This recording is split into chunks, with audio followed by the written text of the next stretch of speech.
Report of the South Leeward Conference. The period 2016 to 2020 was exciting, significant, and challenging. We experienced growth, transformation, and development, but like most others, we were also severely impacted by the COVID-19 pandemic and the destructive hurricanes of Maria and Irma in 2017. Notwithstanding, every year brought a sense of discovery and newness.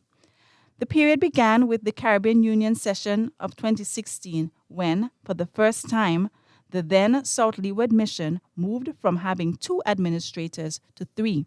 Sister Krista Moore was added as the 3rd administrator as she took up the position of treasurer, with Dr. Carson Green serving as full-time executive secretary and Pastor Desmond James as president. It was not long before the administrative trio was disturbed. Pastor Desmond James soon responded to the call to become president of the North Caribbean Conference in 2017.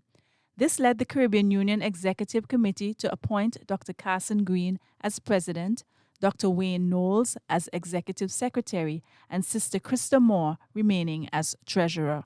2017 saw the challenge of Hurricane Irma and the near total destruction of Barbuda. The population was relocated to Antigua, and the Seventh-day Adventist Church operated the only non-governmental shelter for close to a year.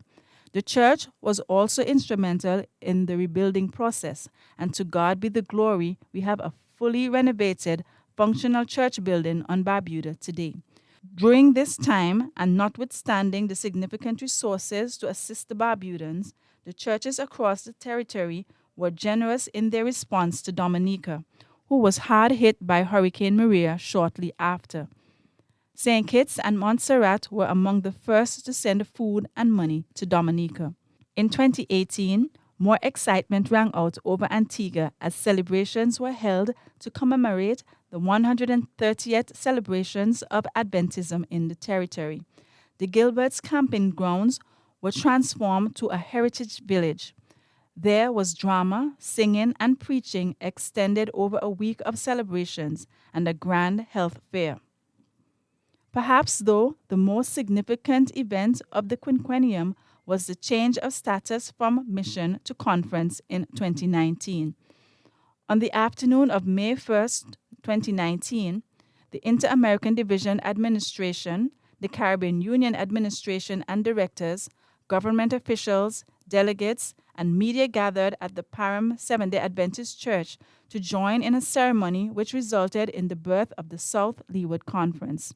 In but 7 years, the mission had matured into a conference. To God be the glory. Other significant accomplishments of the period include the organization of the Spanish Company in St. Kitts, the dedication of the new Field and Gingerland church buildings in Antigua and Nevis, respectively, the rededication of the Barbuda Church building, and the completion of the Early Childhood Education Center in Antigua. And then came the pandemic of 2020. Amidst lockdowns and restrictions, the conference demonstrated resilience and innovation. We hosted the first ever major virtual evangelistic campaign in the region. For 3 weeks, the gospel message was sounded loud and clear amidst the despair of COVID-19. Souls were rescued from hopelessness and found hope in Jesus. It was also in 2020 that SLC Media Ministries was born. It combines Second Advent Radio's 24-hour live broadcast with SLC Adventist and SLC Church channel on YouTube with Facebook for all-day Sabbath broadcast. And it was in 2020 that the now regular and famous Sabbath afternoon Let's Talk program hosted by Dr. Carson Green began. We press on, South Leeward Conference.